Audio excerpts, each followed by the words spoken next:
अऊज़ु बिल्लाहिस्समीइल अलीम मिनश्शैतानिर रजीम। बिस्मिल्लाहिर रहमानिर रहीम। अल्हम्दुलिल्लाहिल मअरूफ़े मिन गैरि रुयतिन वल खालिक़े मिन गैरि रवियतिन अल्लज़ी लम यज़ल क़ाइमन दाइमन इज़ ला समाउन ज़ातु अबराजिन वला लैलुन दाजिन वला बहरुन साजिन वला अर्ज़ुन ज़ातु मिहादिन वला खल्क़ुन ज़ू इत्माद वस्सलातु वस्सलाम वत्तहिय्यतु वल इकराम अला नबिय्यिर रहमति व खाज़िनिल मग़फ़िरति व क़ाइदिल खैर वल बरकति व मुन्क़िज़िल इबाद मिनल हलकति सय्यदना व मौलाना अबुल क़ासिम मुहम्मद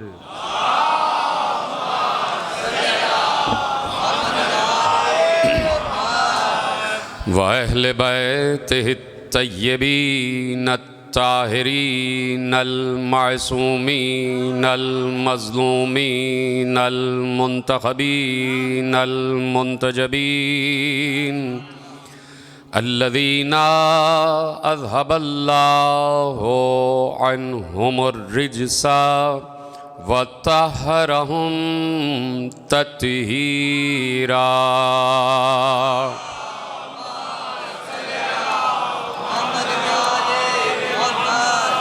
अम्मा बअदु फ़क़द क़ाल अल्लाहु सुब्हानहु व तआला फ़ी मुहकम किताबिहिल मजीद व फ़ुरक़ानिहिल हमीद व क़ौलुहुल हक़्क़। बिस्मिल्लाहिर रहमानिर रहीम।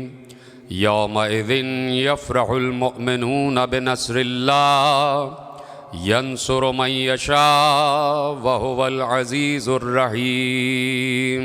सलवात पढ़े मोहम्मद व आले मोहम्मद।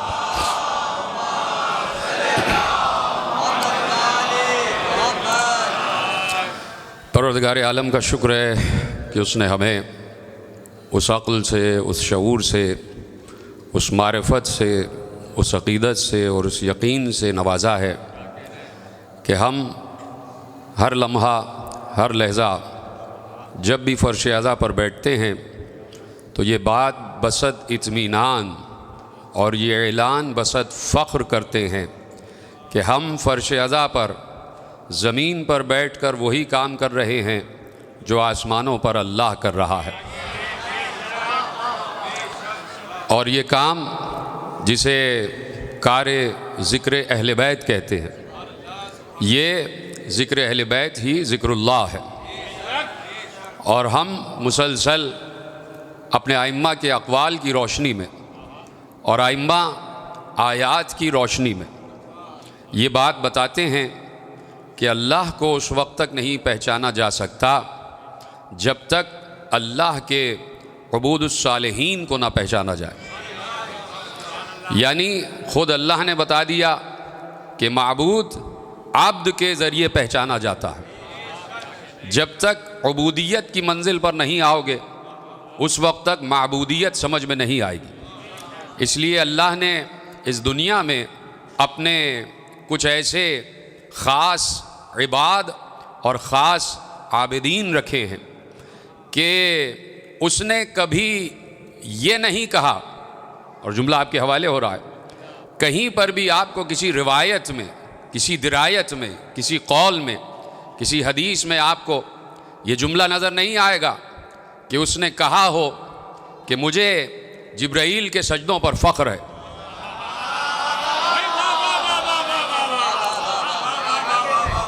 हालांकि जिब्राईल, और चूँकि जिब्राईल सैयदुल मलाइका हैं और जितने भी मलाइका हैं, जितने भी फरिश्ते हैं, सब उसकी इबादत में मसरूफ़ हैं, और ऐसी इबादत कि वो अल्लाह की इबादत से थकते नहीं हैं, वो अल्लाह की इबादत से उकताते नहीं हैं, उनको थकन का एहसास नहीं होता। जो फरिश्ते करोड़ों बरस से क़याम में हैं वो क़याम ही में हैं, जो फरिश्ते करोड़ों बरस से रुकू में हैं वो रुकू ही में हैं, जो फरिश्ते करोड़ों बरस से सजदे में हैं वो सजदे ही में हैं, जो फरिश्ते करोड़ों बरस से उसके हुक्म पर, उसके अम्र पर, उसके उमूर को बजा ला रहे हैं, वो अल्लाह के हुक्म से अल्लाह के उमूर को मुसलसल बजा ला रहे हैं। कोई फरिश्ता अपनी ज़िम्मेदारी से कभी हटता नहीं है। अगर कोई फरिश्ता मामूर है इस बात पर कि जहान में अगर कहीं भी किसी दरख्त से कोई पत्ता गिरता है तो हर गिरने वाले पत्ते पर और हर जुड़े हुए पत्ते पर एक मलक मुवक्कल है, और वो उसी ड्यूटी पर है जिस ड्यूटी पर अल्लाह ने उसे लगाया हुआ है। तो गोया एक फरिश्ता है कि जो अल्लाह का सजदा कर रहा है, वो भी अल्लाह ही की इबादत कर रहा है, और एक फरिश्ता है जो दरख्त के किसी पत्ते पर मामूर है, वो भी अल्लाह की इबादत कर रहा है। मैं शायद बात आप तक पहुंचा ना सका, यानी ये बात मैंने अपनी तरफ से नहीं कही, खुद मासूम का इरशाद है कि कोई पत्ता दरख्त का ऐसा नहीं गिरता कि वो गिरे और अल्लाह को उसका इल्म ना हो, और इसलिए मासूम ने कह दिया कि हर दरख्त के हर पत्ते पर, एक एक पत्ते पर एक एक मलक मुवक्कल है, और वो गिरता है पत्ता और वो अल्लाह तक उसकी इत्तिला पहुंचाता है। हालांकि अल्लाह इस इत्तिला का मजबूर नहीं है। जी तरह सलामत रहें आप। अल्लाह इस मलक का मजबूर नहीं है कि वो अल्लाह को जाके बताए तो अल्लाह को इल्म होगा कि हाँ कोई पत्ता दरख्त से गिरा, इसलिए कि दरख्त बनाने वाला भी अल्लाह है, उस दरख्त की शाखें निकालने वाला भी अल्लाह है, उस शाखों में पत्ते निकालने वाला भी अल्लाह है, और पत्तों पर मलक को मुवक्कल करने वाला भी अल्लाह है। और अल्लाह किसी के इल्म के दिए हुए इल्म का मोहताज नहीं है, उसका इल्म मुहीत है, उसका इल्म लामहदूद है, हर जगह उसका इल्म फैला हुआ है, हर जगह उसके इल्म की रोशनी है, हर जगह उसके इल्म की जिया है। तो अब मैंने जुमला जहां छोड़ा और वहीं से मुत्तसिल होता हूं कि गोया मार्फत आपकी है और मार्फत आपकी बुलंदी पर है, इसलिए जुमला आपके हवाले कर रहा हूं। यानी मैंने क्या कहा, एक फरिश्ता सजदा कर रहा है, और सजदा मोमिन की मेराज होता है, और हम ये कहने में हक बजाने में हैं कि मलाइका भी मोमिन है। जुमला आपने महफूज नहीं किया, मैं अभी समझा देता हूं। मलाइका भी मोमिन है, मलाइका भी मोमिन है। और कैसे मोमिन है मैं आपको बताऊं कि पैगंबर जब मेराज पर बुलंद हुए और आसमानों को पार करते हुए सिदरतुल मुंतहा तक पहुंचे, तो चारों तरफ न मालूम करोड़ा मलाइका से पैगंबर की मुलाकात हुई। सब ने पैगंबर को सलाम किया और पैगंबर ने सबका जवाब सलाम दिया। तो अब ये मैं नहीं कह रहा, ये अज़कुलैनी ता खुमैनी जिसने भी अहवाले मेराज लिखा है उसने इस बात को दर्ज किया है। मैं हाशिम बहरानी की किताब से जुमला आपके हवाले करता हूं कि जैसे ही हर मलक ने पैगंबर को सलाम किया तो पहला कलाम जो पैगंबर से मलक का होता था वो होता था अस्सलामु अलैका या रसूल अल्लाह। पहला कलमा और पहला कलाम ये होता था। दूसरा कलाम ये होता था, मैंने किताब का हवाला दे दिया, पहला कलाम पैगंबर को सलाम, और दूसरा जुमला हर मलक का यही होता था कि आपका वसी अली इब्न अबी तालिब कैसा, आपके वसी का क्या हाल है, आपने वसी को किस आलम में छोड़ा है। तो इसका मतलब है हर मलक भी अली वाला है, और अली वाले को ईमान वाला कहा जाता है और ईमान वाले को मोमिन कहा जाता है। तवज्जो फरमाई आपने। तो अब हर मलक भी मोमिन है। तो अब जब मोमिन सजदे में जाएगा तो भाई अस्सलातु मेराजुल मोमिन, मोमिन की मेराज है नमाज, और नमाज की मेराज है सजदा। तवज्जो फरमा रहे हैं आप। जुमला एक है जिसके लिए मैं जहमत देना चाहता हूं। मोमिन की मेराज है नमाज और नमाज की मेराज है सजदा। अब कोई मलक जो मोमिन है वो सजदा कर रहा है तो उसके ज़हनो तसव्वुर में सिवाय अल्लाह के कुछ नहीं होगा। तवज्जो फरमा रहे हैं आप। यानी हमारे सजदे में और मलक के सजदे में फ़र्क है। हमारे सजदे में और मलक के सजदे में फ़र्क है। हम जब नमाज पढ़ते हैं तो पूरी पूरी जंग की मंसूबाबंदी कर लेते हैं। जीते रहें, सलामत रहें आप। पूरी पूरी जंग की मंसूबाबंदी कर लेते हैं, कहां से हमला करना है, कैसे हमला करना है, किस तरफ से हमला करना है। तो गोया उस वक्त जब हम नमाज के दौरान जंग की मंसूबाबंदी कर रहे होते हैं तो उस वक्त हमारे तसव्वुर में माले गनीमत तो होता है, अल्लाह नहीं होता। जीते रहे, सलामत रहें आप। माले गनीमत तो होता है लेकिन अल्लाह हमारे तसव्वुर में नहीं होता। तवज्जो फरमा रहे ना आप। हमारे से मुराद कौन है? हमारे से मुराद कौन है आप समझ गए। तो अब हमारे सजदे में और एक साहिब मारिफत के सजदे में फर्क है। तो अब मलक जो सजदा कर रहा है वो कितना अजीम सजदा होगा। तो गोया वो भी इबादत कर रहा है और उसकी इबादत बारगाह खुदा में कबूल है। क्यों? इसलिए कि अल्लाह ने उसकी ड्यूटी लगाई है कि तुम सजदा करोगे। चुप हो गया भाई। अल्लाह ने उसकी ड्यूटी लगाई है कि तुम सजदा करोगे। करोड़ मलाइका की सफ़े हैं जो सजदे में हैं। तो अल्लाह ने अम्र किया है कि तुम सब सजदे में रहोगे। तो सब अल्लाह के हुक्म की इताअत कर रहे हैं। तो इबादत का मकसद सिर्फ ये नहीं है कि हम ये देखें कि कौन नमाज पढ़ रहा है कौन नहीं पढ़ रहा। इबादत का मकसद ये है कि कौन इताअत कर रहा है और कौन इताअत नहीं कर रहा। जीते रहे, अगर जुमला आप तक महफूज हो गया। कौन इताअत कर रहा है और कौन इताअत नहीं कर रहा। अब यहां से लेके आखिरी आदमी तक और बाहर जहां तक मेरी आवाज जा रही है, मैं एक सवाल आपसे पूछना चाहता हूं। साहिबाने मारिफत बैठे हैं और बड़ा आसान सवाल है, कोई मुश्किल सवाल नहीं। इसका जवाब आपके पास मौजूद है।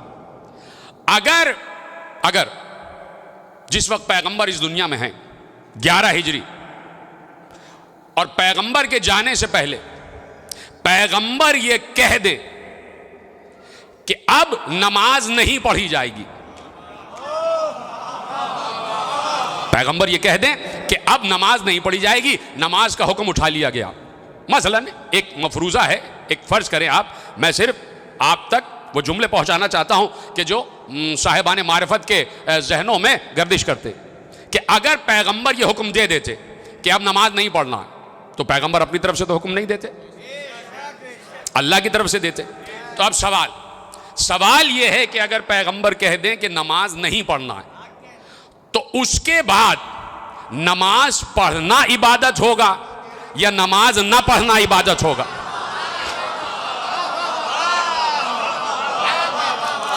अगर पैगंबर ये कह देते रोजा नहीं रखा जाएगा तो रोजा रखना इबादत होता या रोजा न रखना इबादत होता? भाई ये जुर्रत सिर्फ हम ही लोगों में है, इसलिए कि हम असल बात जानते हैं इताअत को। तो अब असल में अल्लाह ये देखना चाहता है कि कौन मेरा इताअत गुजार है और कौन इताअत गुजार नहीं है। मैंने ये अपनी तरफ से नहीं कहा। देखिए, नमाज पढ़ना हर वक्त इबादत है, सजदा करना हर वक्त इबादत है।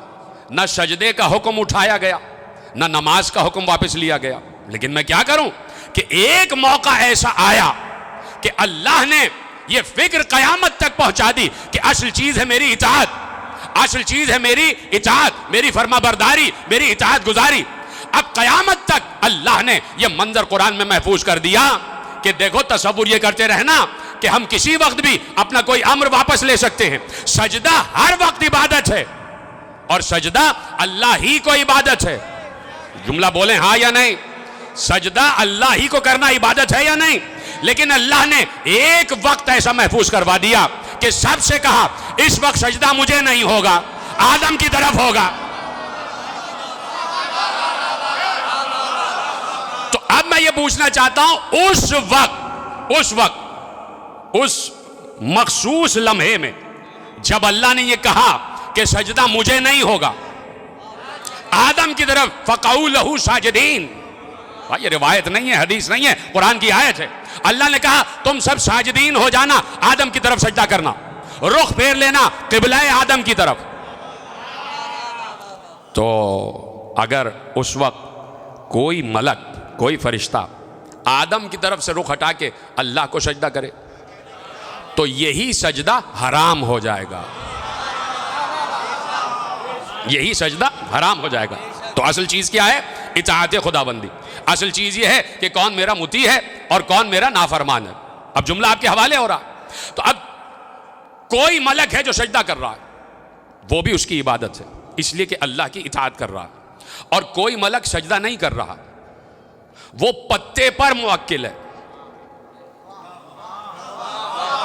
अगर वो मलक, भाई मुश्किल बात तो नहीं हो रही ना, अगर वो मलक जो पत्ते पर मुवक्किल अल्लाह की तरफ से बनाया गया है, वो अपनी इबादत छोड़ के सजदा करने लग जाए, भाई आखिरी आदमी तक है मेरे साथ, जीते रहे आप, जैसे ये आप मराहिल सुन रहे हैं और मेरे साथ साथ सफर कर रहे हैं। अब वो मलक अगर सजदा करने लग जाए तो उसका सजदा करना गुनाह हो जाएगा। यानी इसका मतलब है कि इताअते खुदाबंदी से हटकर कभी कभार नमाज भी गुनाह हो जाती है, कभी कभार सजदा भी गुनाह हो जाता है, हराम हो जाता है, हाय हाय हाय, हराम हो जाता है। तो इसलिए मैंने कहा फरिश्ते अपने अपने फराइज पर मामूर हैं। जो सजदा कर रहा है वो सजदा कर रहा है, जो मुवक्किल है वो मुवक्किल है, जो बारिश बरसा रहा है वो बारिश बरसा रहा है, जो अल्लाह को मुसलसल सलाम कर रहा है वो मुसलसल सलाम कर रहा, सलाम हो सलाम हो सलाम हो, वो मुसलसल सलाम कर रहा है। हर फरिश्ता अपनी अपनी इबादत व इताअत पर मामूर है। कोई फरिश्ता अपनी इबादत व इताअत छोड़ना नहीं चाहता। इसराफील का काम है, इसराफील का काम है सूर भोंकना, तो तुम्हारा यही काम है। मीकाईल का काम है रिस्क की तकसीम, तो तुम्हारा यही काम है। अगर ये दोनों फरिश्ते अपने काम से हट जाएं तो अल्लाह को बुरा लगेगा। तवज्जो फरमा रहे हैं। इज़राइल का काम है क्या करना? रूह कब्ज करना। अगर ये तीनों फरिश्ते अपने फराइज से हट जाएं तो अल्लाह बुरा मानेगा, अल्लाह को जलाल आ जाएगा। जिब्राइल का काम है वही ले जाना, अगर अपने फरीजे से हट जाए तो अल्लाह को बुरा लगेगा, अल्लाह बुरा मानेगा। लेकिन मैंने कहीं नहीं देखा कि अल्लाह ने कभी जलाल का इजहार किया हो। एक बार जिब्राइल वही लाने के बजाय कभी हुसैन का झूला झुला रहे हैं, कभी चक्की चला रहे हैं, कभी चरखा चला रहे हैं।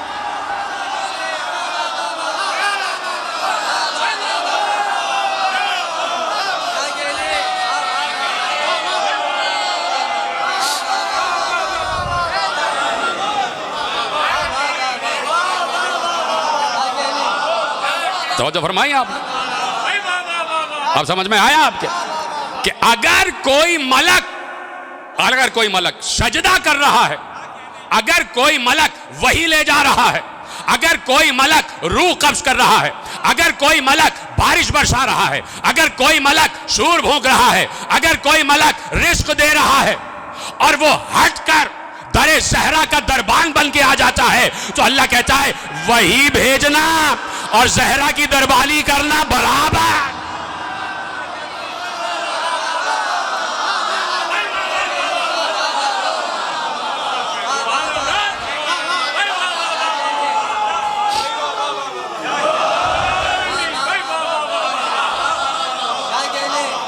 जो फरमा रहे हैं आप, वही लेके जाना और गहवारा जम्माली करना, आसिया साई करना, चक्की चलाना, चक्की चलाना।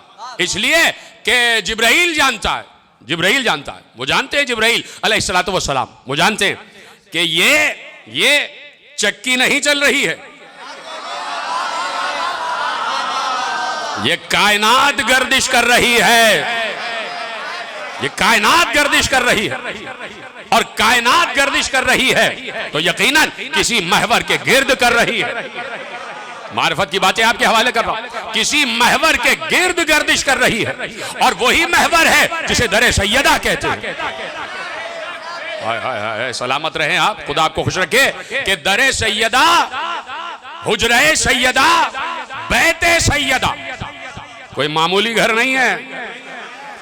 जमीन पर मदीने में जहां जहरा रहती हैं, उस घर का नाम है बैते सैयदा, उस घर का नाम है बैतुन नूर। मक्के में एक घर है जिसे बैतुल्लाह कहते हैं, जो है अल्लाह का घर, जो है अल्लाह का घर। अब मसला यह हुआ कि पैगंबर हिजरत कर गए और आ गए मदीने, आ गए मदीने, तो अब उस घर की छवि बनाई गई, अल्लाह के घर की छवि बनाई गई। जीते रहे तो अगर जुमले आप तक पहुंच रहे। अब पैगंबर मदीने आ गए तो मक्के में जो अल्लाह का घर है उसकी छवि बनाई गई। वो काबा नहीं था, वो बैतुल्लाह नहीं था, वो मस्जिदुल्लाह नहीं था, वो मस्जिद नबवी था। वो मस्जिद नबवी थी ना, वो काबा तो नहीं था। मुझे बताइए, काबा तो नहीं था, लेकिन काबे की छवि। और मैं कहता हूं अब चूंकि पैगंबर से मंसूब हो गई तो हुर्मत वही है जो काबे की हुर्मत है। अब हर मस्जिद की वही हुर्मत है जो काबे की हुर्मत है। यानी जैसे काबे में कोई नजिस दाखिल नहीं हो सकता, वैसे ही इस मस्जिद में भी कोई नजिस दाखिल नहीं हो सकता, चाहे कितने ही नजिस इंसानों ने इसे क्यों ना बनाया हो।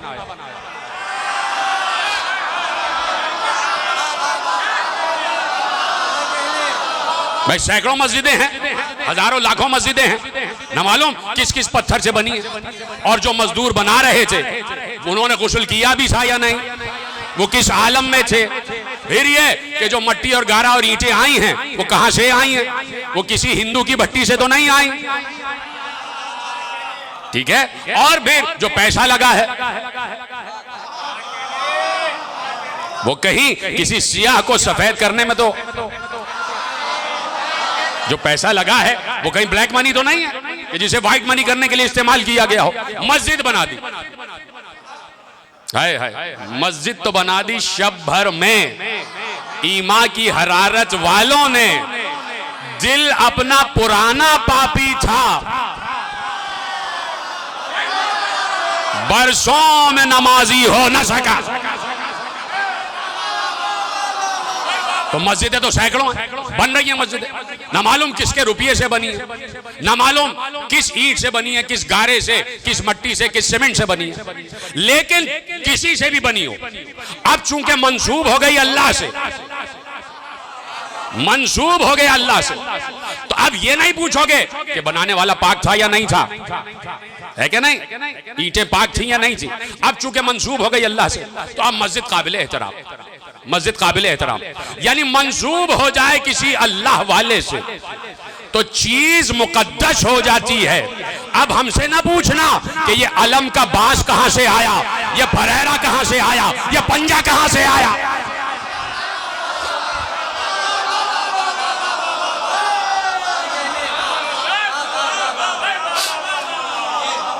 तो अब मस्जिद है अल्लाह के घर की छवि, पैगंबर ने अल्लाह के घर की छवि बनाई और बन गई अल्लाह के घर की छवि। और पैगंबर भी शामिल हुए और असहाब भी शामिल हुए, सब ने मस्जिद की तामीर में हिस्सा लिया।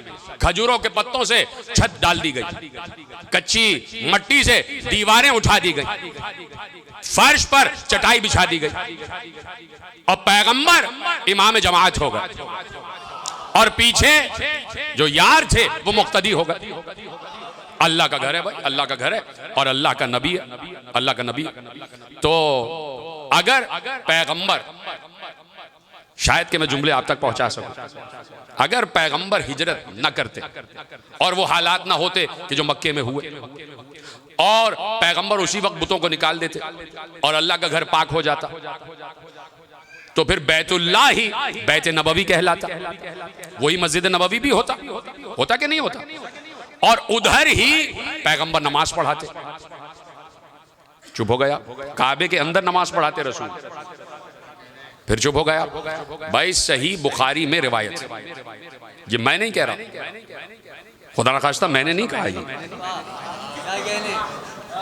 अल्लाह ना करे कि मैं ऐसी बात कहूँ, इमाम बुखारी ने। अब जब इमाम बुखारी ने कहा है तो हमारे लिए बात काबिल एहतराम हो गई, इसलिए कि इमाम मोहम्मद इब्ने इस्माइल बुखारी अलैहिर्रहमा ने लिख दिया।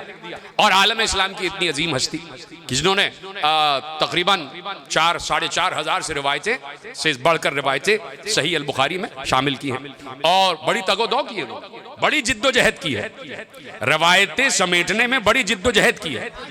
इसी जिद्दोजहद को इज्तिहाद कहा जाता है। मुज्तहिद कहते हैं जिद्दोजहद करने वाले को, इज्तिहाद कहते हैं जिद्दोजहद करना किसी भी काम के लिए। तो इमाम बुखारी ने बड़ी जिद्दोजहद की, 4,500 रिवायतें इमाम बुखारी ने जमा की। ऐसे नहीं जमा की कि इधर से ले आओ, इधर से ले आओ, इधर से ले आओ, नहीं, हर रिवायत को पहले परखा, सारे रावियों का सिलसिला देखा, ये रावी भी सही, ये भी सही, ये भी सही, ये भी सही, ये भी सही, ये भी सही। अगर 16 रावी हैं, 8 रावी हैं, 10 रावी हैं, सबको परखा। अब परखने के बाद का बिल्कुल सही है, बिल्कुल सही है, ये सिलसिला रिवायत बिल्कुल ठीक है। और ऐसे नहीं कि लिख दिया फौरन, फिर उन्होंने 2 रकात नमाज पढ़ी कि ये रिवायत ठीक है या नहीं, इस्तिखारा किया, नमाज पढ़ के इस्तिखारा आ गया तो इमाम बुखारी ने रिवायत महफूज कर ली। कितनी जिद्दोजहद की है कि नहीं? बात पहुंच गई आप तक? इतनी जिद्दोजहद और इज्तिहाद के बाद इमाम बुखारी ने सहीह अल बुखारी तहरीर फरमा दी। उसमें एक रिवायत वो लिख रहे हैं कि पैगंबर कह रहे हैं और अपनी बहुत चहीती खातून से कह रहे हैं।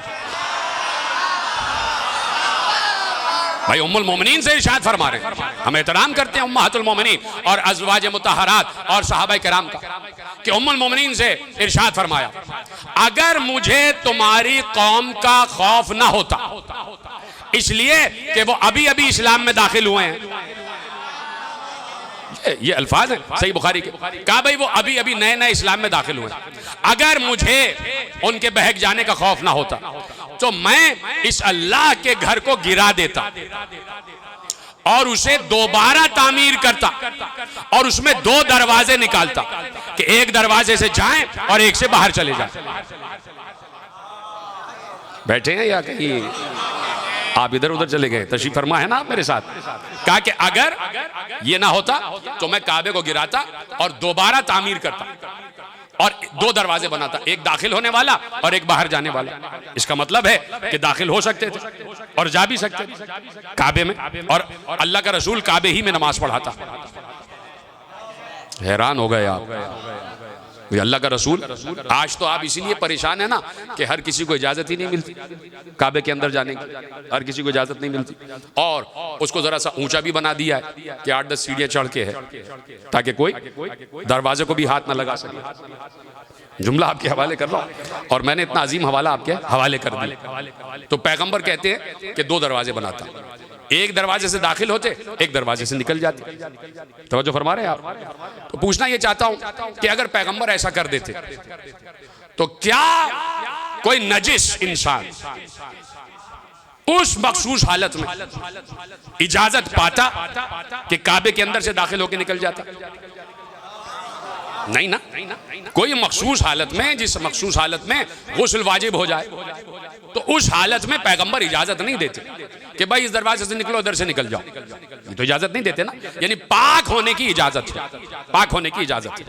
तो अब पैगंबर तसव्वुर करे कि काबा पैगंबर ने बना लिया और 2 दरवाजे हैं, एक दरवाजे से दाखिल हो रहे और एक दरवाजे से निकल रहे, तो ये दोनों दरवाजे अल्लाह के घर ही के तो दरवाजे कहलाते। जीते रहे अगर आप तक जुमला पहुंच गया। ये दोनों दरवाजे अल्लाह ही के घर के दरवाजे हैं। अब फिर ये अल्लाह की मर्जी थी, चाहे तो एक दरवाजा बंद करवा देता और एक दरवाजा खुले रहने देता, ये तो अल्लाह की मर्जी है, घर है अल्लाह का। तो अब चूंकि चले गए मदीना और बताना था कि ये घर भी अल्लाह ही का घर है और मर्जी अल्लाह ही की चलेगी, कहा कि सारे दरवाजे बंद हो जाए, सिर्फ एक दरवाजा खुला रहेगा।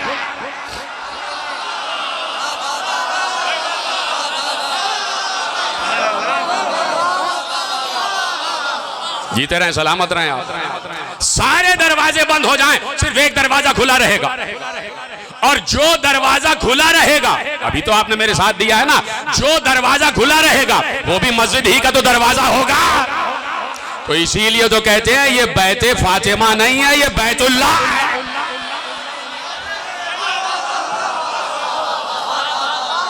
ये भी बैतुल्लाह, ये अल्लाह के घर ही का हिस्सा है, ये अल्लाह के घर ही का हिस्सा है। इसलिए कि अल्लाह ने एक दरवाजे को इजाजत दी कि ये दरवाजा मस्जिद में खुला रहेगा, ये दरवाजा मस्जिद में खुला रहेगा। इसका मतलब है उस दरवाजे के अंदर घर में बसने वाले हर वक्त तहारत में हैं।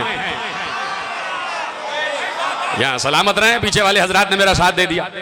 हर वक्त हालत तहारत में, हर वक्त हालत तहारत में। अगर ऐसा ना होता तो सारे दरवाजों को खुले रहने की इजाजत होती, सारे दरवाजों को खुले रहने की इजाजत होती। अब समझ में आया कि दर सैयदा बैत सैयदा के अंदर जो रह रहे हैं वो साहिबाने तथहीर है। इसलिए पैगंबर ने चादर में लेकर कहा, किससे कहा? ना मुझसे, ना आपसे, ना सहाबा से, अजवाज से भी नहीं कहा।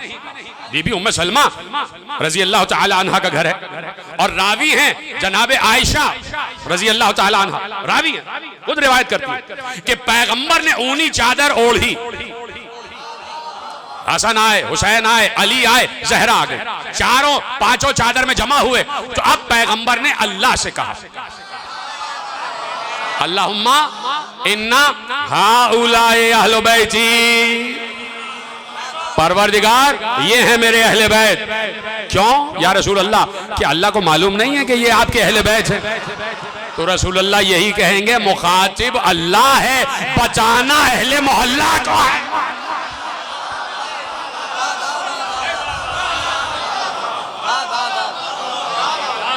मुखातिब अल्लाह है।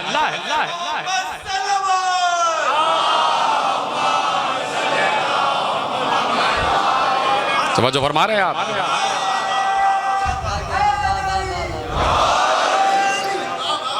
तो ये घर कोई मामूली घर नहीं है और इस घर में रहने वाले भी कोई मामूली नहीं है, इस घर में रहने वाले भी कोई मामूली नहीं है, बड़े अजीम लोग हैं। और चूंकि अजीम इसलिए हैं कि अल्लाह के नूरे अजमत से खल्क हुए हैं और अल्लाह अपने हर इस्म के साथ अजीम है। सभी बेशक कहते हैं तो कोई मुश्किल बात नहीं, अल्लाह अपने हर इस्म के साथ अजीम है। अगर वो रहमान है तो रहमान अजीम है, अगर वो रहीम है तो रहीमुल अजीम है, अगर वो करीम है तो करीमुल अजीम है, अगर वो सत्तार है तो सत्तारुल अजीम है, अगर वो गफ्फार है तो गफ्फारुल अजीम है, अगर वो जब्बार है तो जब्बारुल अजीम है, अगर वो कहार है तो कहारुल अजीम है, अगर वो सलाम है तो सलामुल अजीम है, अगर वो मोमिन है तो मोमिनुल अजीम है, अगर वो मुहैमिन है तो मुहैमिनुल अजीम है, अगर वो वली है तो वलीयुल अजीम है, और अगर वो अली है तो अलीयुल अजीम है।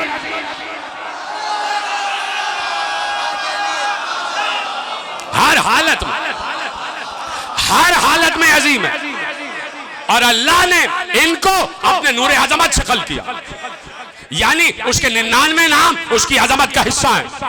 तो अब जहां पर भी नूरे अजमत जाएगा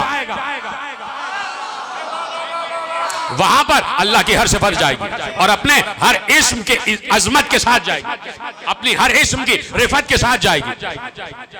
तवज्जो फरमा रहे हैं आप। तो अब इस घर के रहने वाले, मैं अब जो बात करने जा रहा हूं वो इस घर के रहने वालों के वजूद जिस्मानी की बात नहीं कर रहा, वो तो बहुत बुलंद है। मैं इस घर के रहने वालों के नामों की बात करने जा रहा हूं। सुनेंगे जुमला, और मैं कहां से आपको कहां तक लाना चाह रहा हूं और जहां आपको ले आऊंगा तो मुझे यकीन है कि आप यकीनन दुआ देंगे जिसने भी ये रवायत लिखी है जो आपके हवाले कर रहा हूं। तो बहुत बड़े मुफस्सिर भी गुजरे हैं और मुअर्रिख भी गुजरे हैं और मुसन्निफ भी गुजरे हैं, और किताब का नाम बाद में बताऊंगा, नहीं तो जो एक तशवीश है ना वो थोड़ी सी कम हो जाएगी। किताब का नाम और साहिब किताब का नाम आखिर में बताऊंगा, लेकिन आप पहले रवायत सुन लें कि इस घर के अंदर रहने वालों के वजूद मुजस्सम की बात नहीं कर रहा, इस घर के रहने वालों के नामों की बात कर रहा। नाम, इनके नाम कितने अजीम हैं। नाम नाम तो लिखने वाले ने लिखा, नाम बाद में बताऊंगा, लिखने वाले ने लिखा और बहुत आसान। मैं इसलिए आप पर भरोसा करता हूं कि आप अरबी ही से समझ जाएंगे कि मैं किस जानिब आपको लेके जाना चाह रहा हूं। इरशाद हुआ और एक आलिम का जुमला है, और आलिम का जुमला यानी उन्होंने इस्तिंबात किया है मासूम के जुमले से, रिवायत मासूम से इस्तिंबात किया, इसी को कहते हैं इस्तिंबात करना। तवज्जो है। अब उन्होंने फरमाया ज़य्यनहुल्लाहु तआला अर्शुहु बिइस्मिल तय्यबतिल खम्सतिल लदीना अज़हबल्लाहु अन्हुमुर रिज्सा व युतहिरहुम तत्हीरा। ठीक है, तर्जुमा करूं? काश के जुमला आप तक पहुंच जाए। अभी जुमला आधा आपके हवाले किया। अल्लाह ने अपने अर्श को जीनत दी है उन 5 के नामों से जिनके लिए आयत तत्हीर नाजिल हुई है। ये पीछे वाले मेरे साथ हैं, कोई मुश्किल तो नहीं है, सलामत रहे। अल्लाह ने ज़य्यनहुल्लाहु तआला अर्शुहु, अल्लाह ने अपने अर्श को, अगर सिर्फ अर्श कह देता तो अरबी में अर्श का मतलब तख्त भी होता है। ये जो मिंबर का आखिरी जीना है इसको भी अर्शा कहते हैं। अगर सिर्फ कह देता अर्श को तो इधर उधर के जो किसी जानवरों के बाप से मंसूब है रावी, वो कह देते कि भाई अर्श का मतलब है तख्त, अर्श का मतलब है बुलंद जगह, अर्श का मतलब है मिंबर का आखिरी सबसे पहला जीना। लेकिन अल्लाह ने क्या कहा और मासूम क्या कह रहे हैं कि अल्लाह ने अपने अर्श को, अपने अर्श को अल्लाह ने। अब मुझे एक रिवायत अभी याद आई है, लेकिन मैं क्या करूं कि मैं उसको छोड़ लाऊं। शायद अभी मुकम्मल कर दूं या हो सकता है कल मुकम्मल कर दूं। और कल भी मैं आपकी सुखन फहमी और आपकी सुखन संजी और आपकी अदब परवरी पर भरोसा करते हुए तो मैं कल अपना एक नया मरसिया बीबी के हवाले से, और उसका उन्वान है फजाइल उम्मुल फजाइल। और मैं तवक्को करता हूं कि आप हजरात इसी तादाद और इसी जोश व खरोश और इसी खुजू व खुशू और इसी अकीदा व मारिफत व मवद्दत के साथ तशरीफ लाएंगे। तो कल फजाइल उम्मुल फजाइल, तो उसमें भी मैं कुछ चीज़ें आपके हवाले करूंगा। हो सकता है वो रिवायत जो मैंने अभी छोड़ी अभी शायद कामिल कर दूं। तो कोई कह सकता था कि अर्श किसी भी तख्त का नाम है, लेकिन अल्लाह ने क्या कहा, अर्श हो। अल्लाह ने अपने अर्श को जीनत दी है इन 5 के नामों से, मोहम्मद, अली, फातिमा, हसन, हुसैन, इन 5 नामों से, इन 5 के वजूद से नहीं। सलामत रहे। मैं शुक्रगुजार हूं। बीबी का जिक्र सुनना इतना आसान काम नहीं है। सोचे जब सुनना आसान काम नहीं है तो करना भी आसान काम नहीं है। तो जो फरमा रहे हैं आप, तो आप भी बड़ी अजमत की मंजिल पर फायज हैं जैसे आप मेरे साथ दे रहे हैं। तो अल्लाह ने इनके नामों से अपने अर्श को जीनत दी, अपने अर्श। अब जुमला आपके हवाले करूं, इजाजत है? वह ऐज़न, इसी तरह ज़य्यनहुल्लाहु तआला फिल लौहिल महफूज, इसी अभी रोक दी मैंने, इसी तरह अल्लाह ने लौहे महफूज को जीनत दी है किसी इस्म से। अर्श को तो जीनत दी ना इन 5 के इस्मों से। आपको पता है लौहे महफूज कितनी अजीम लौह है कि जिस पर कलम अव्वल चला है, और कयामत के माबाद जब तक ये जहान रहेगा, जब तक जन्नत रहेगी, और जन्नत अबदुल आबाद तक, उस वक्त तक के हालात लौह पर लिखे हुए, और मुसलसल इबारत चल रही है, मुसलसल इबारत चल रही है, एक एक लम्हा इबारत चल रही है। इस वक्त लौह पर यह भी लिखा जा रहा है कि इमाम बारगाह शुहदाए करबला में एक मजलिस हो रही है जिसमें ये अफराद बैठे हैं और जिक्र हो रहा है, और लौह पर अज अजल लिखा हुआ है। मुसलसल तहरीर चल रही है, मोतियों से बनी हुई लौ है, और लौ कोई इतनी नहीं, मशरिक से मगरिब तक फैली हुई, जिसका हजम का अंदाजा लगाना किसी के बस की बात नहीं है। लौ है लौ, और लौह भी लौहे महफूज जिसे अल्लाह ने महफूज किया हुआ है। अब इस घर में रहने वाले एक एक फर्द की अजमत का अंदाजा लगाएं। क्या कहा? अल्लाह ने अपने अर्श को जीनत दी है 5 तैयब व ताहिर लोगों के नामों से, वजूद से नहीं। सोचिए जब नाम इतनी अजमत के हैं तो वजूद का क्या आलम होगा। बड़ा आसान आपने जुमला समझा इसको। जब नामों की अजमत है कि अल्लाह ने अर्श को जीनत दी है, अर्श को जीनत दी है इनके नामों से। भाई जब किसी घर में शादी होती है, ये चलिए घरों को हटा दीजिए, मसलन ये इमाम बारगाह भी साहिब अजमत है कि नहीं? लेकिन जब कोई विलादत का मौका आ जाए तो आप इसको मुज़य्यन करते, सजावट होती है, चारों तरफ लाइटें लगा दी जाती, मिशलें रोशन कर दी जाती, कुमकुमे लगा दिए जाते, स्टेज सजा दी जाता है हजारों फूलों से, खुशबुएं बसा दी जाती, गोया इमाम बाड़ा मुज़य्यन हो गया। तो अब अर्श जो बजाते खुद अर्श है वो मुज़य्यन हो रहा है 5 के नामों से, तो उसकी अजमत और बढ़ गई, उसकी ज़ेबो ज़ैन और बढ़ गई, यानी उसका नूर और उसकी रोशनी और बढ़ गई। अब अल्लाह ने और मासूम ने कहा कि अल्लाह ने वाइज़न इसी तरह ज़य्यनल्लाहु तआला, अल्लाह ने लौहे महफूज को जीनत दी है। ज़य्यनहुल्लाहु तआला, मैं आहिस्ता से पढ़ रहा हूं लेकिन जब जुमला आप तक पहुंच जाए तो मैं देखूंगा कि किस किस के चेहरे में मुस्कुराहट है और कौन से हाथ बुलंद हो जाए, जरा से भी बुलंद हो जाए तो मैं समझ जाऊंगा कि आप तक जुमला पहुंच गया।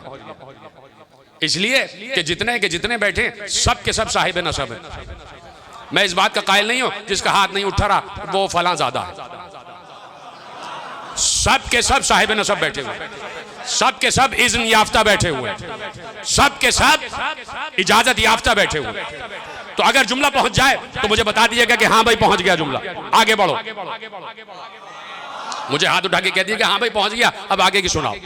ठीक है, इजाजत है।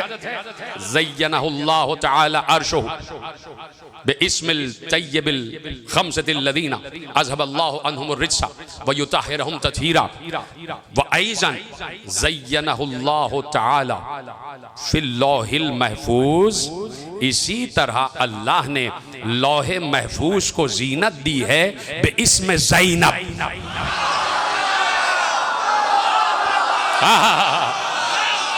जीते रहे, सलामत रहे आप।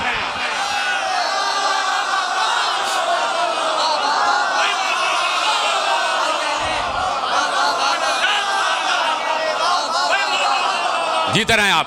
खुदा आपकी मवद्दत और मार्फत में इजाफा फरमाए, खुदा आपके रिस्क में इजाफा फरमाए, खुदा आपकी परेशानियों को हल फरमाए।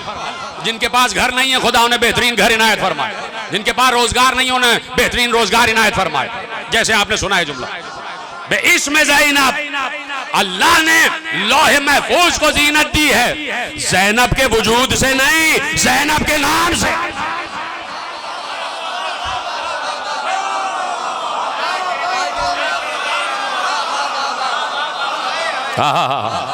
सलामत रहे आप। नाम है ज़ैनब, बेइस्म ज़ैनब, ज़ैनब के इस्म से लौहे महफूज महफूज है। भाई जब ज़ैनब के वजूद से इमामत महफूज है,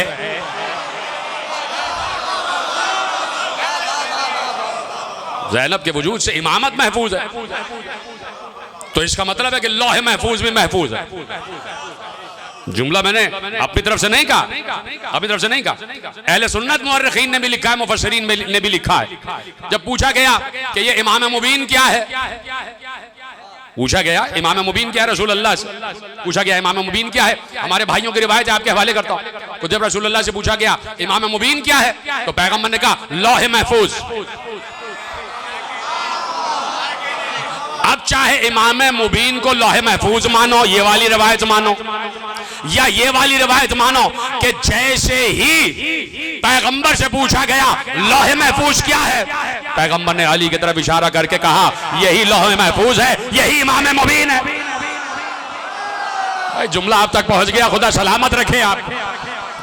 लौहे महफूज इमाम मुबीन है और इमाम मुबीन अली है। इसीलिए तो पैगंबर ने ज़ैनब को गोद में लेकर कहा ये ज़ैने अब है, ये इमाम मुबीन की भी ज़ीनत।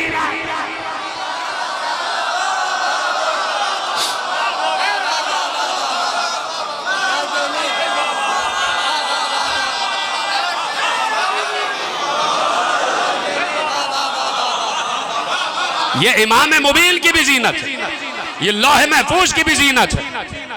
तो अब जिस घर में पलने वाले, जिस गोद में परवरिश पाने वाले, जिस आगोश में आ जाने वाले बच्चों के नामों की आजमत है,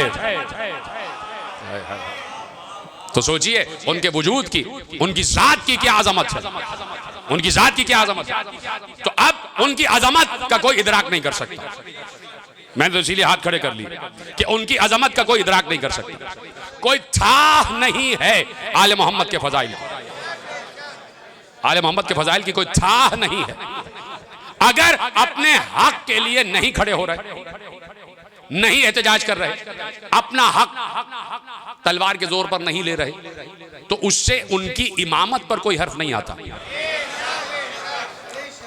ये नमरूद, शद्दाद, फिरौन, ये तीनों एक अरसे तक खुदा बने रहे, अल्लाह ने कुछ भी नहीं किया।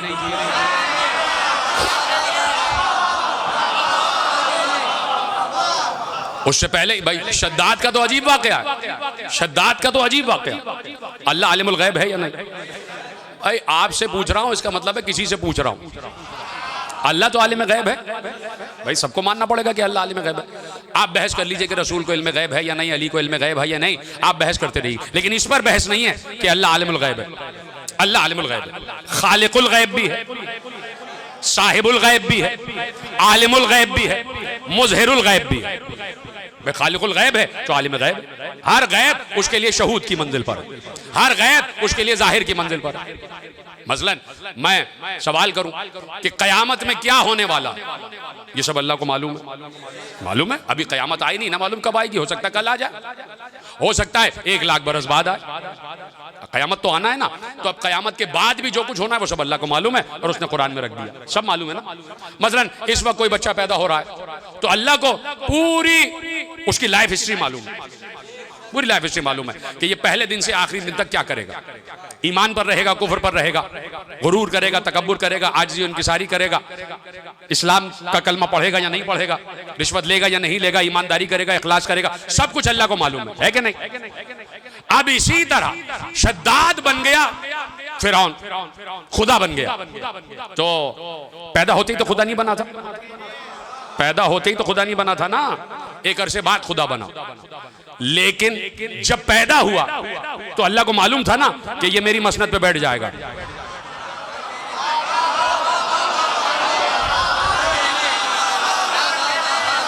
जब पैदा हुआ तो अल्लाह को मालूम था ये खुदाई का दावा करेगा, तो उसी वक्त रूह कब्ज कर लेता।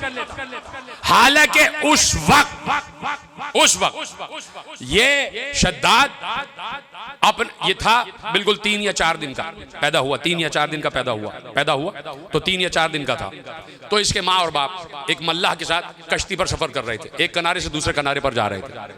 तो तूफान उठा और कश्ती जो है डोलने लगी कश्ती। तो बाप समंदर में गिर गए और मर गया, कश्ती टुकड़े टुकड़े हो गई। इसकी माँ के हाथ में, ये शद्दाद है 3 या 4 दिन का, एक तख्ते पर उसकी माँ ने सहारा लिया, एक हाथ से तख्ते को पकड़ा हुआ है और एक हाथ से शद्दाद को लिए हुए है गोद में। 3 या 4 दिन का शद्दाद है। अल्लाह ने इजराइल से कहा जाओ इसकी माँ की रूह कब्ज कर लो। कहाँ बैठे हैं आप? अल्लाह को समझना इतना आसान काम नहीं है। इजराइल से कहा जाओ इसकी माँ की रूह कब्ज कर लो, माँ को मौत दे दो। इजराइल ने बड़े एहतराम के साथ कहा परवरदिगार 3 दिन का बच्चा उसकी गोद में, कहा जो मैं जानता हूं तू नहीं जानता, मैं कह रहा हूं रूह कब्ज करो। रूह कब्ज हो गई, बच्चा तख्ते पर है, मां मर गई।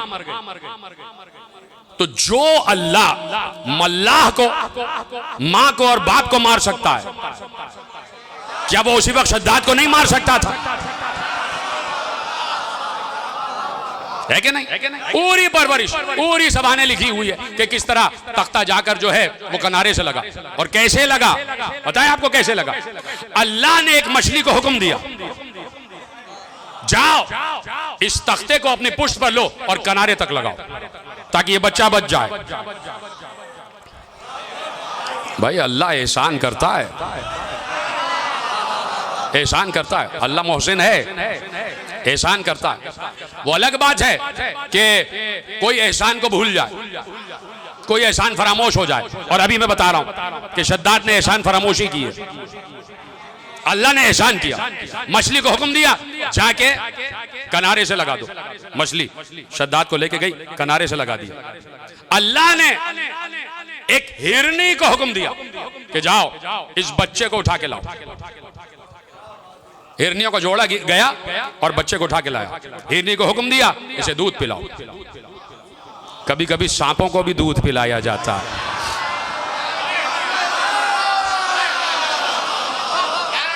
हिरनी को हुक्म दिया इसे दूध पिलाओ। हिरनी दूध पिलाती रही। उसी माहौल में बच्चा परवान चढ़ता रहा। 4 या 5 बरस का हुआ, एक काफिला गुजर रहा था। उसी जंगल से एक काफिला गुजर रहा था। काफिले के सरदार ने देखा एक बच्चा जो ऐसे घूम रहा है, जंगली सा बच्चा, उजड़ा सा बच्चा। उस बच्चे को उन्होंने अपनी गोद ले लिया। उस बच्चे को लेके आए, अपने कबाइल में आए, उसके बाल तराशे, उसको कपड़े पहनाए, उसकी परवरिश की, उसकी परवरिश की। अल्लाह ने कुरान की एक आयत में इरशाद फरमाया है कि सुम्मा अशुद्ध तबलुगुकुम, हमने ही तुम्हें, जब इंसान की तख्लीक के मराहिल पर बात की है ना अल्लाह ने, या अय्युहन्नास इन कुंतुम फी रैबिन मिनल बाअस फइन्ना खलकनाकुम मिन तुराबिन सुम्मा मिन अलक़तिन सुम्मा मिन मुज़ग़तिन। सुम्मा, ये सुम्मा सुम्मा अल्लाह कह रहा ना, तो ये सुम्मा जो है तख्लीक इंसानी के मुख्तलिफ मराहिल है। हमने तुम्हें मट्टी से खल्क़ किया, फिर हमने तुम्हें नुत्फ़ा बनाया, फिर हमने तुम्हें गोश्त का लोथड़ा बनाया, फिर हमने उस गोश्त के लोथड़े को हड्डी में तब्दील किया, फिर हमने फकसौनल इज़ाम लहमन, फिर हमने उन्हीं हड्डियों पर गोश्त चढ़ाया। सुम्मा नुखरिजुकुम तिफला, फिर हमने तुम्हें एक बच्चे की शक्ल में बाहर निकाला। तो अल्लाह कहता है कि ये सब कुछ करने वाले हम हैं, और फिर हमने तुम्हें कुव्वत दी कि तुम अपने बाजुओं को देख देख क्या करते हो कि हम जवान हो गए, हम साहिब कुव्वत हो गए। क्या तुम्हें साहिब कुव्वत बनाने वाले हम, तुम्हें जवानी देने वाले, कुव्वत देने वाले हम हैं, हम हैं, अल्लाह है। तो शद्दाद को भी कुव्वत देने वाला अल्लाह ही था, जवान कर दिया उसे। और ऐसा जवान है, ऐसा साहिब कुव्वत कि एक बार उसमें यह गुरूर आ गया कि मुझसे ज्यादा ताकतवर कोई नहीं है, और इसी गुरूर ने उसे खुदाई का दावा करने पर मजबूर कर दिया। तो अल्लाह चाहता तो वहीं से जीरो पे ले आता। हाय हाय हाय, अल्लाह चाहता तो वहीं से जीरो पे ले आता ना, लेकिन अल्लाह सब कुछ जानता। वो आलिमुल गैब है, वो आलिमुल गैब है। उसे मालूम है कि आगे क्या होने वाला, सब कुछ उसके इल्म में है, सब कुछ उसके इल्म में है, और वो जानता। और ये सारा का सारा इल्म लौहे महफूज में। कहाँ बैठे हैं आप? मैं तो वहीं पर हूं जहां से मैंने तकरीर मोड़ी थी। ये सारा का सारा इल्म लौहे महफूज, लौहे महफूज पर। और लौहे महफूज में माजी भी है, हाल भी है, मुस्तकबिल भी है। तो इसका मतलब है कि लौहे महफूज से, लौहे महफूज जिस इस्म की वजह से मुज़य्यन है, तो साहिब इस्म सब कुछ जानता है कि पीछे क्या हुआ, इस वक्त क्या हो रहा है, मुस्तकबिल में क्या होने वाला। हाय हाय हाय, यहीं तक तो आपको लाना था। अब चूंकि इसमें ज़ैनब से, इसमें ज़ैनब से लौहे महफूज मुज़य्यन है, तो अब ज़ैनब जानती हैं कि लौहे महफूज पे क्या लिखा हुआ है। सिर्फ एक इशारा किया और एक झलक दिखाई अपने इल्म की। एक बार यजीद को मुखातिब करके कहा, तेरी जिंदगी के गिनती के दिन रह गए।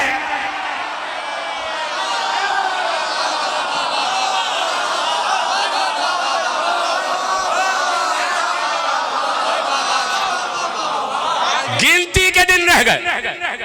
भाई ये मुहावरा है ना कि गिनती के दिन रह गए। तो जब आप कहते हैं ना गिनती के दिन के रह गए, तो कितना होता है? 1 2 3, इससे ज्यादा नहीं होता। आप जाके लुगत में भी पढ़ लीजिएगा कि 1 2 3, बस ये 2 3 दिन गिनती के दिन, यानी 2 3 दिन, यानी 10 को भी आप गिनती के दिन नहीं कहते। 2 3 दिन। ज़ैनब ने कहा 2 3 दिन। 2 3 दिन का मतलब तीसरे साल यजीद हलाक हो गया। हाय हाय। करबला के 3रे साल यजीद हलाक हो गया। जो पेशन गोई साहिबाए लौहे महफूज ने की वो पूरी हुई, वो पूरी हुई, हुई कि नहीं हुई? तवज्जो है आपकी? तो अब जितना इल्म है वो लौहे महफूज में और आगोश में है। मैंने कहा ना कि इस घर में तरबियत पाने वाले जितने बच्चे हैं उन आगोशों का क्या कहना, उन गोदियों का क्या कहना, जिन गोदियों में बच्चे परवरिश पा रहे हैं। 3 शाबान हुसैन, रसूल आए, अपनी जबान हुसैन के दहन में दी, तो लुआबे दहने रसूल से हुसैन की परवरिश हुई। और लिखा है रवायत में कि 2.25 बरस हुसैन ने दूध नहीं पिया, रसूल का लुआब से हुसैन नुमू पाते रहे। हुसैन रसूल के लुआब से नुमू पाते रहे, यानी लुआबे रसूल से हुसैन की परवरिश हुई। 13 रजब अली काबे में रसूल ने अपना लुआब अली के दहन में दाखिल किया, तो ऐसे ही लुआबे दहने रसूल से अली की भी परवरिश हुई। ठीक है, लेकिन किसी के लिए मैंने ये नहीं पढ़ा। मैंने देखिए, मैं पहले जुमला कह चुका हूं कि यहां पर तफरीक नहीं है, और मेरे मौला ने खुद कह दिया था कि हम में कोई फर्क ना करना। या सलमान अना वल हुदा तो मिन अहल बैती सिर्रिल्लाहिल मकनूम व औलिया अल्लाहिल मुकर्रबून। और फिर कहा कि हम अल्लाह के छुपे हुए राज हैं और हम ही अल्लाह के औलिया हैं। अमरोना वाहिदुन सिर्रोना वाहिदुन, हम सबका सबका अम्र भी एक है, हम सबका राज भी एक है। ला तुफर्रिकू फीना फतहलकू, खबरदार हम में से किसी में तफरीक पैदा ना करना कि ये छोटा है ये बड़ा है, नहीं तो हलाक हो जाओगे। तो इस वक्त भी मैं तफरीक पैदा नहीं कर रहा, लेकिन बात यह है कि जिस ममदूह का जिक्र हो रहा है तो उसकी फजीलत पर हम कोशिश कर रहे हैं कि बात की जाए। तो इसका मतलब है कि जिस वक्त ममदूह की बात होती है वो खुद ब खुद हाईलाइट हो जाता है, खुद ब खुद उसकी अजमत सामने आ जाती है। तो यहाँ किसी को कम नहीं किया जा रहा, किसी को बढ़ाया नहीं जा रहा। ठीक है, आगे मेरे साथ। मैंने किसी के लिए ये ना सुना और किसी के लिए ये लक़ब ना सुना, यानी अली की परवरिश भी लुआब दहने रसूल से हुई, हुसैन की परवरिश भी लुआब दहने रसूल से हुई। ठीक है, किसी के लिए ये लक़ब ना सुना। क्या लक़ब है? रज़ीअतुल वही। ये लक़ब सिर्फ ज़ैनब के लिए है। अब तर्जुमा मैंने नहीं किया, आपकी तवज्जुहात में देख रहा हूं कितनी आप तवज्जो से सुन रहे हैं और आप सबकी निगाहें मेरी तरफ, यही तवज्जो चाहता हूं। रज़ीअतुल वही, रज़ियतुल वही नहीं, रज़ीअतुल वही बीबी का लक़ब है। बहुत से अलक़ाबात है बीबी के। कुर्रतु ऐनिल अली, अली की आंखों की ठंडक। सिद्दीक़ा सुग़रा, छोटी सिद्दीक़ा, सिद्दीक़ा सुग़रा, छोटी सिद्दीक़ा। कुर्रतु ऐनिल अली, अली के आंखों की ठंडक। शरीकतुल हुसैन, ये सारे अलक़ाबात हैं। उन्हीं में एक लक़ब है रज़ीअतुल वही। तर्जुमा कर दूं आपकी इजाजत हो? तर्जुमा करूं? जिसको दूध की जगह वही पिलाई गई। हाँ हाँ हाँ, जीते रहे, सलामत रहे आप। जिसकी परवरिश वही से हुई है, जिसकी परवरिश वही से हुई है। रज़ीअतुल वही, जिसे दूध की जगह वही पिलाई गई, वही पिलाई गई। यानी इस घर में जो कुछ भी ग़िज़ा में दिया जाता है वो वही होता है। आसानी से सुन लिया आपने जुमला। मैं तो चाहता हूं कि मारिफत मेरी भी बढ़ जाए आपके जरिए से, आप ही के जरिए से मारिफत बढ़ जाए मेरी। रज़ीअतुल वही, यानी यहां पर जिसकी परवरिश भी हो रही है वो वही के जरिए हो रही है। और वही क्या है? कुरान। खत्म कर दूं बात, बहुत मैंने वक्त ले लिया आपका। वही क्या है? कुरान। अब कल से ऐसी बात है कि 2 मजलिसें मुसलसल हैं, परसों 3 मजलिसें हैं, तो टाइम इंशाअल्लाह, क्योंकि आज वजाहत तक़वी साहब की वालिदा मोहतरमा का इंतकाल भी हो गया और उनकी मैयत यहीं रखी है, और कल बाद नमाज ज़ुहरैन उनकी नमाज जनाजा है। तो आज चूँकि वजाहत तक़वी साहब इसमें मसरूफ़ थे तो ज़रा सा मजलिस लेट हो गई, लेकिन कल इंशाअल्लाह 10:30 बजे मैं आपकी खिदमत के लिए यहाँ मौजूद रहूँगा। और मैंने आपसे गुजारिश भी कर दी कि कि फ़ज़ाइल उम्मुल फ़ज़ाइल कल पेश किए जाएंगे, तो आप उम्मीद है कि वक्त पर आप तशरीफ़ ले आएंगे। तवज्जो है, तो मैं ज़्यादा वक्त नहीं लेना चाहता, सिर्फ एक रिवायत, और इसी के लिए मैंने पूरी तकरीर आपके हवाले की। रज़ीअतुल वही, जिसको दूध की जगह वही पिलाई गई। और वही क्या है? वही क्या है? 114 सूरे, 6666 आयतें, लाखों की तादाद में अल्फाज, करोड़ों की तादाद में आराब, और फिर दफ्तर के दफ्तर तफसीर, इसको कहते हैं वही। और वही सिर्फ 114 सूरे नहीं है, एक कुरान ही नहीं है, वही तौरात भी है, वही ज़बूर भी है, वही इंजील भी है। देखिए ये आसमानी मज़ाहिब, यानी ईसाई मज़हब, यहूदी मज़हब, ये आसमानी मज़ाहिब, और ये हज़रत मूसा के मानने वाले, हज़रत ईसा के मानने वाले हैं। और चूंकि आसमानी मज़ाहिब है, आसमानी किताबों को मानते हैं, तो इसलिए हम इन्हें अहले किताब कहते हैं। लेकिन चूंकि इन्होंने किताबों में तगय्युर और तबद्दुल कर दिया, तो किताबें अल्लाह ने मनसूख कर दी। लेकिन ये जो शुरू में थे, ये दीन हक पर थे। हज़रत मूसा के दौर में ये जनाब मूसा का कलमा पढ़ते थे, हज़रत ईसा के दौर में ये जनाब ईसा का कलमा पढ़ते थे। लेकिन तो मैं उन 3 किताबों की बात कर रहा हूँ कि जो अल्लाह की तरफ से सही किताबें थी, इसको कहते हैं सही।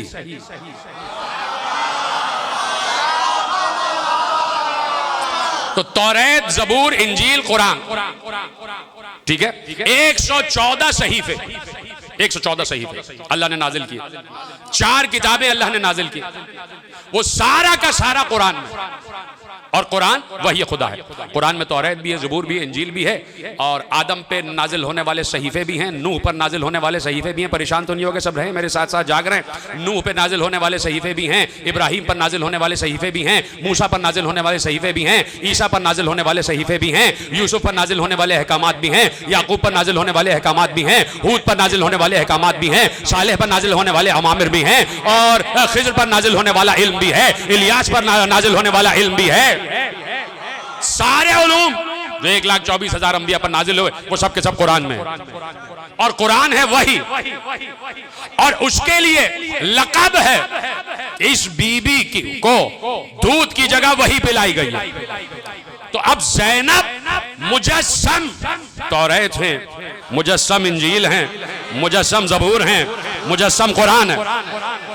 अब इन तीनों को हटा दो, तौरात, ज़बूर, इंजील, इन तीनों से हमारा कोई काम नहीं,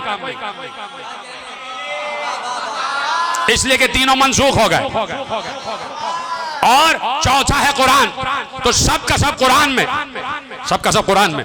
तो ज़ैनब है मुजस्सम कुरान, ज़ैनब है मुजस्सम कुरान। तवज्जो है, हुक्म है शरीयत का कि जब कोई नमाज पढ़ रहा हो तो उसे सलाम ना करना, इसलिए कि जवाब सलाम वाजिब हो जाता है, ठीक है। फिर यह है कि अगर कोई कुरान पढ़ रहा हो तो उसे सलाम ना करना, इसलिए कि कुरान पढ़ रहा है। और कुरान पढ़ने वाले के लिए ये जरूरी नहीं है कि वो किसी बुजुर्ग के एहतराम में खड़ा हो जाए, इसलिए कि कलाम खुदा पढ़ रहा। कलाम पढ़ने वाले, कुरान पढ़ने वाले के लिए वाजिब नहीं है कि वो किसी बुजुर्ग के लिए खड़ा हो जाए, इसलिए कि खुदा का कलाम पढ़ रहा है। और ये क़िरात उससे ज्यादा अहम है, उससे ज्यादा अजीम है। तवज्जो फरमा रहे हैं? हाय हाय हाय, हुसैन भी मुजस्सम कुरान है कि नहीं? जब आम इंसान के लिए यह है कि कुरान पढ़ते वक्त किसी के लिए खड़े ना होना, तो हुसैन जो कुरान है, जब कुरान ही कुरान को पढ़ रहा हो तो हुसैन किसके एहतराम में खड़े होंगे? हुसैन पर किसी का एहतराम वाजिब नहीं है। लेकिन एक बार रिवायत ने लिखा, हुसैन कुरान पढ़ रहे थे, ज़ैनब आ गई, हुसैन खड़े हो गए।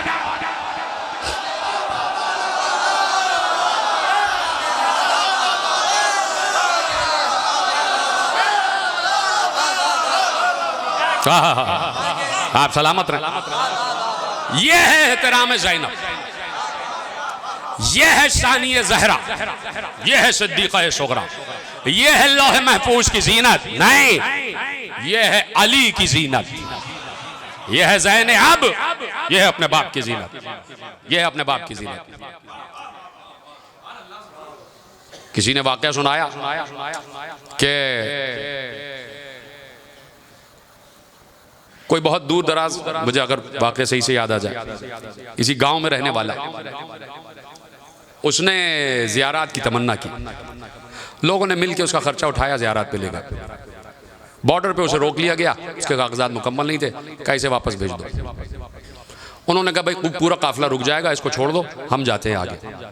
जब ये नजफ पहुंचे तो मौलाना ज़ियारत पढ़ा रहे थे, और ज़ियारत पढ़ाने के बाद उन्होंने दुआ के लिए कलिमात अदा किए, तो सब पीछे से इलाही आमीन कह रहे थे। इन मौलाना को एक आवाज़ शनासा मालूम हुई। उन्होंने कहा ये तो उसी की आवाज़ है जिस देहाती को हम बॉर्डर पे छोड़ के आए थे, ये इलाही आमीन कह रहा है। उन्होंने पीछे मुड़ के देखा, वो बैठा हुआ था बिल्कुल पीछे। ज़ियारत खत्म हुई, कहा भाई तुम कैसे आ गए? कहा कि बस मुझे मौला ने बुला ली और मैं पहुंच गया यहाँ। सहन में बैठा हुआ था। सबने कहा चलो अंदर, ज़री है अमीरुल मोमिनीन पर। उसने कहा मैं ज़री में नहीं जाऊँगा, मैं नहीं जाऊँगा।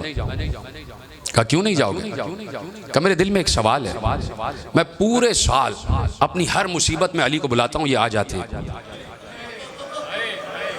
बेटी के बुलाने पे नहीं आए। इतने मसाइब हो गए, खैमे जल गए, भाई का कटा हुआ सर देखा, सर से चादर छिनते हुए देखी। अली को ये जुमले बहुत पसंद आ गए। अली ने रात ख्वाब में ज़ियारत करवाई और कहा मैं तुमसे कहता हूँ मेरी कब्र के नज़दीक आ जाओ, मेरी ज़री पर आ जाओ। और ये बात है कोई 30, 40, 45 बरस पहले की। और अली ने इतना बड़ा अजीम मर्तबा दिया कि आज भी हरम अमीरुल मोमिनीन में उसी की कब्र है, वहीं उसकी तदफीन हुई।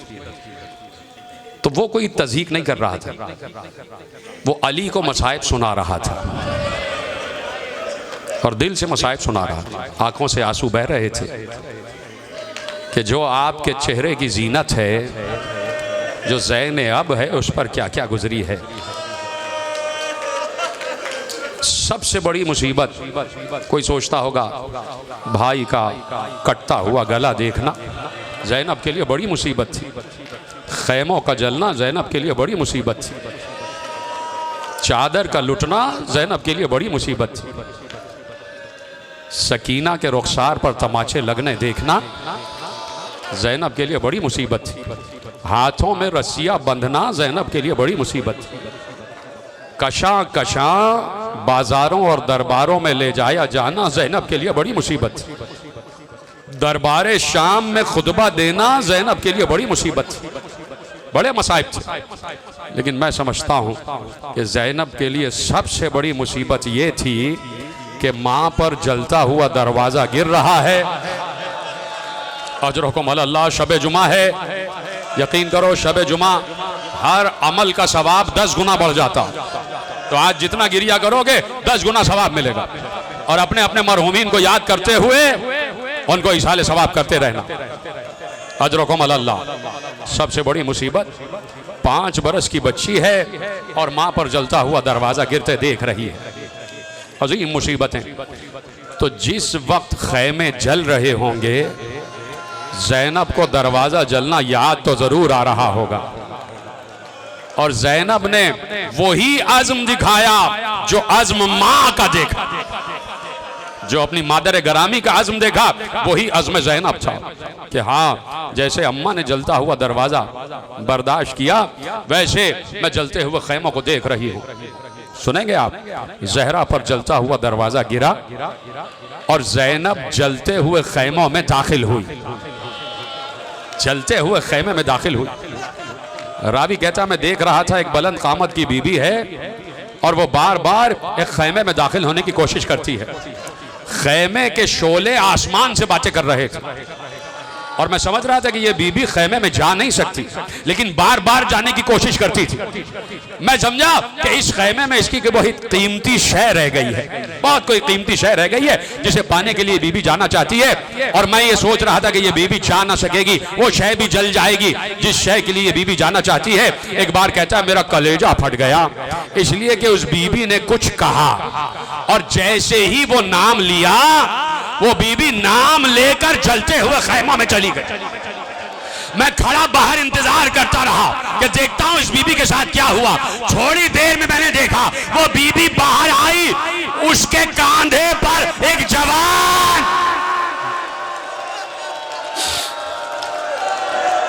अजरुकुम अल्लाह।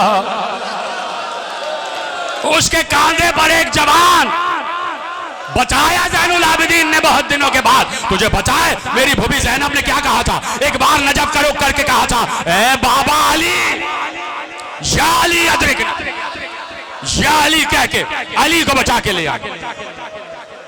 वक्त के अली को बचा के ले आए, अली इब्न हुसैन को बचा के ले आए। इमामत को बचाने वाली ज़ैनब, इमामत को बचाने वाली ज़ैनब। जब तक ज़ैनुल आबिदीन कैद रहे और जब तक करबला वापस नहीं आ गए और मदीना वापस नहीं आ गए, उस वक्त जितनी भी उम्मत थी, चाहे वो अहले हरम ही तक महदूद क्यों ना हो, सब के सब इमाम वक्त के होते हुए ज़ैनब की तकलीद में थे। इसलिए कि हुसैन ने उमूर इमामत एक मुअय्यन वक्त के लिए ज़ैनब के हवाले किए थे, ज़ैनब के हवाले किए थे।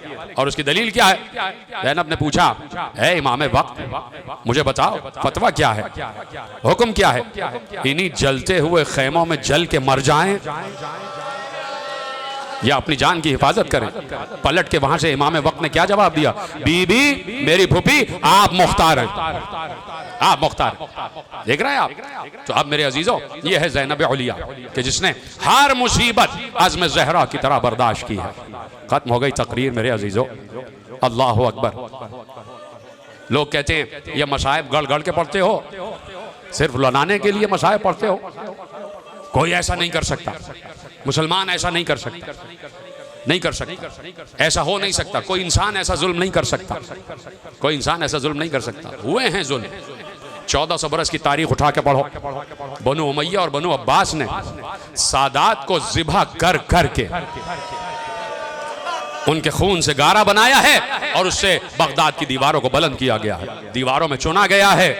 लिखी हुई है तारीख, लिखी हुई है तारीख। और तुम कहते हो कि इंसान ये जुल्म नहीं कर सकता। तो आज देखो फलस्तीन में जुल्म हो रहा है या नहीं हो रहा? बच्चे ज़िबा हो रहे हैं या नहीं हो रहे? जुल्म हो रहा है ना, और इंसान ही कर रहा है। लेकिन सिर्फ एक ये बात है कि जुल्म करने वाले यहूदी हैं।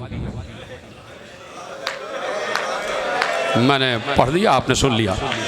जुल्म करने वाले यहूदी हैं। रोना इस बात पर है कि जिन्होंने अली असगर को तीर मारा वो यहूदी नहीं थे।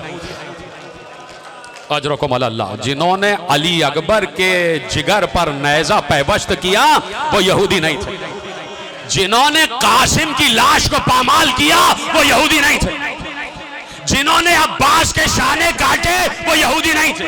अरे जिन्होंने ज़ैनब की चादर छीनी वो मुसलमान थे।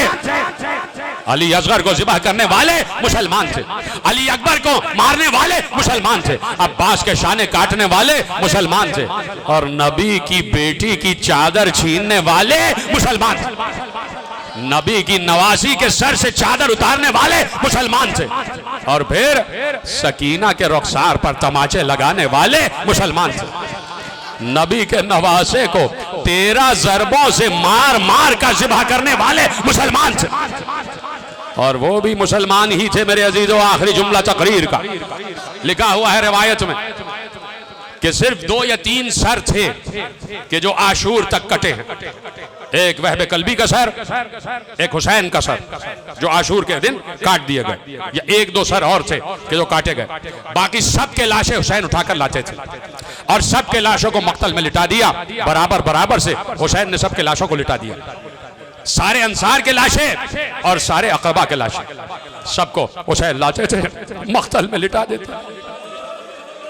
सबके लाशें, अली अकबर का लाशा हुसैन लाए, कासिम की पामाल लाश गठड़ी में रखकर हुसैन लाए, और कासिम की लाश को अली अकबर के लाशे के बराबर में रख दिया। ये रवायत बीबी ज़ैनब से है जो पढ़ने जा रहा हूं। कहती है मैंने देखा कि एक तरफ कासिम की पामाल लाश गठड़ी में रखी हुई और हुसैन ने उसके बराबर में अली अकबर की लाश लाके रखी। दोनों जवान लाशों के दरमियान मेरा भैया बैठ गया। एक हाथ कासिम के लाशे पर रखा, एक हाथ अली अकबर के लाशे पर रखा, और गर्दन उठा के कहा, हाय मेरी गुर्बत, मातम करो मातम, वाह गुर्बता। हुसैन उस वक्त अपनी गुर्बत पे रोए, खुद हुसैन अपनी गुर्बत पे रोए, और ये मंजर ज़ैनब देख रही थी। 11 मुहर्रम आ गई, आखिरी जुमला था।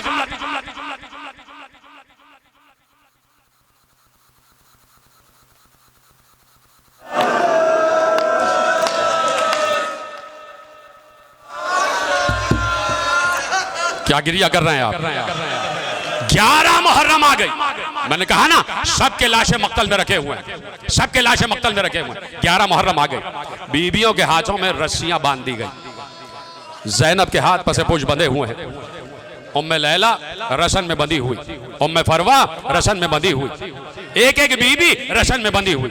अब ये मक्तल का जुमला पढ़ने जा रहा हूं। काफिला जा रहा है, बेकजावा ऊंट हैं, बेअमारी के ऊंट हैं जिन पर बीबियां सवार हैं। जैसे ही काफिले को ले जाया जाने लगा, उमर साद ने कहा यहां से ना ले जाओ, जहां इनके वारिसों के लाशें पड़े हुए हैं मक्तल की जानिब से इन बीबियों को ले जाओ। रावी कहता है मेरा कलेजा फट गया, इसलिए कि जब बीबियों को मक्तल से ले जाया जा रहा था तो जो बीबी मक्तल से गुजर रही थी उम्मे लैला को दिखाकर अली अकबर का गला काटा गया। एक एक बीबी के वारिस का गला उस बीबी के सामने काटा गया। जैसे ही ज़ैनब की निगाह हुसैन के लाशे पर पड़ी, ज़ैनब ने खड़े ऊंट से अपने आप को लाशे हुसैन पर गिराया। अरे हुसैन के कटे हुए गले पर अपना मुंह रखकर कहा, ए भैया मेरे सर से चादर छीन।